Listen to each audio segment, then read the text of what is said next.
Honourable adviser साहब दोनों आज दरगाह पे आए हैं। आना तो बेसिकली जो मीटिंग हमने ली वो ऑनरेबल सीएम साहब ने लेनी थी, लेकिन वो वहाँ बिजी थे, तो लिहाजा उन्होंने हम दोनों की ड्यूटी लगाई, मेरी और नासिर साहब की, और हम दोनों यहाँ पे आए। और जो हमने बंदोबस्त देखा, कुछ दुर्गति जो खामियाँ थी वो हमने ऑफिसरान को दे दिया, डायरेक्शन दे दी हैं। और क्योंकि डिपकॉम साहब भी हमारे साथ थे, डीसी श्रीनगर भी साथ थे, कमिश्नर भी हमारे साथ थे, और सारे पूरी एडमिनिस्ट्रेशन वहाँ पे आई हुई थी, और जो कमेटी के लोग हैं वो भी आए हुए थे। तो लिहाजा उनसे हमारी बात हुई है, और जो थोड़ी बहुत खामियां हैं उनको दूर करने के लिए हमने कह दिया है। और सबसे बड़ी बात है, ये सेवा जो यहाँ पे है, ये जो आज इतना बड़ा दिन जो कल है, उस दिन के लिए हमने ऑफिसरों को ये भी कहा कि ये जरूरी नहीं कि सरकार ही कहेगी तो आप लोग करेंगे, कुछ आपकी जिम्मेवारी है। और जिम्मेवारी ये है कि रब के सामने, खुदा के सामने, उस मालिक के सामने ये मीटिंगें नहीं होती, उसके सामने अपने दिल से किया जाता है। तो बात वो है जो दिल से की जाए। तो इसलिए ऑफिसरों को हमने साफ कहा है, और लिहाजा अब सारा वो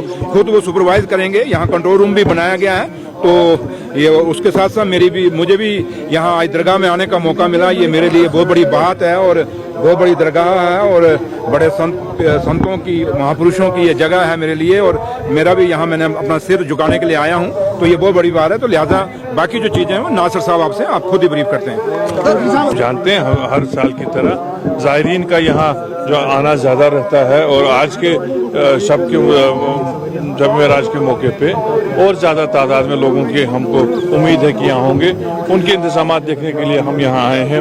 और आज सर्दी का भी मौसम है, उनके लिए बेहतर इंतजाम हो, उनको ट्रांसपोर्ट की बेहतर फैसिलिटी मिले, यहाँ हेल्थ का निज़ाम बेहतर हो, यहाँ उनके लिए थोड़ा बहुत खाने पीने का जो रिफ्रेशमेंट है उसका भी बंदोबस्त किया जाए, बिजली यहाँ दस्तयाब रहे बगैर किसी काट के। इन सब चीज़ों का जायज़ा लेने के लिए डिप्टी सीएम साहब और मैं यहाँ आए, और जिब्रील साहब ने हुक्म करके हमको यहाँ भेजा। तो वही है, आज उसका पूरा जायज़ा लिया। और मुझे खुशी इस बात की है कि डिपकॉम साहब और डीसी श्रीनगर और बाकी अफसरान ने तमाम इंतजाम जो है मुकम्मल किए हुए हैं, और जहाँ कहीं हमें लगा कि कमी पेशी है उसको भी दूर करने की आज कोशिश की गई। ये एजेंडा हम सबका है, किसी एक पार्टी करनी। तो ये पॉलिटिकल पार्टी ये कहे कि भाई हमारा ही है, तो वो हम नहीं मानते। तो लिहाजा अगर किसी ने निकाला है, ये सपोर्ट निकाला है, गलत निकाला है, ये निकलना चाहिए था। क्योंकि 26 जनवरी 15 अगस्त ये देश के हम शहीदों को याद किया जाता है, जिन्होंने लाखों कुर्बानियां दे के इस देश को आज़ादी दिलाई, हम सब और आप सबको आज़ादी दिलाई है। तो इसलिए लिहाजा वो चीज़ नहीं होनी चाहिए थी, इसको हम गलत मानते हैं। Thank you. टाइम दीजिए। सपोर्ट निकाला है, गलत है, नहीं निकलना चाहिए था किसी पॉलिटिकल पार्टी के नाम पे, क्योंकि ये देश किसी एक पॉलिटिकल पार्टी का नहीं, देश हर उस कौम का है, हर उस धर्म का है, हर उस मजहब का है, जिसने भी इस देश में कुर्बानियां दी हैं, और जो भी इस देश में रहता है उस हर आदमी का वो देश उनका है। तो लिहाजा जो निकला है, अगर कोई ऐसा सपोर्ट निकला है वो गलत है, नहीं होना चाहिए। और जिसने निकाला है वक्त आने पे उनका भी देखा जाएगा क्या होगा। शुक्रिया।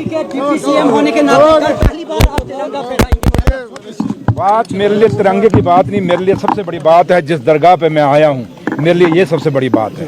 क्योंकि मैं जहाँ पे माथा टेक के जा रहा हूँ, मैं अपने दिल में क्या कह के जा रहा हूँ, क्या उनके दरबार में क्या, क्योंकि हम उनके बच्चे हैं, मांगने आए हैं। बच्चा मांगता है तो मांगने आए हैं, मांग के जा रहे हैं, और उनका शुक्रिया अदा कर रहे हैं कि जिस मुकाम पे आज तक पहुँचे हैं, उनका बहुत बहुत शुक्रिया। और यही जाकर तिरंगा चढ़ाने की ये शुक्रिया मेरे लीडर डॉक्टर फारूक अब्दुल्ला साहब का, ये शुक्रिया मेरे लीडर जनाब उमर अब्दुल्ला साहब, मुख्यमंत्री जम्मू कश्मीर ना, जिन्होंने मुझे डिप्टी चीफ मिनिस्टर मिला और आज मुझे कश्मीर के अंदर झंडा चलाने का मौका मिला। Thank you.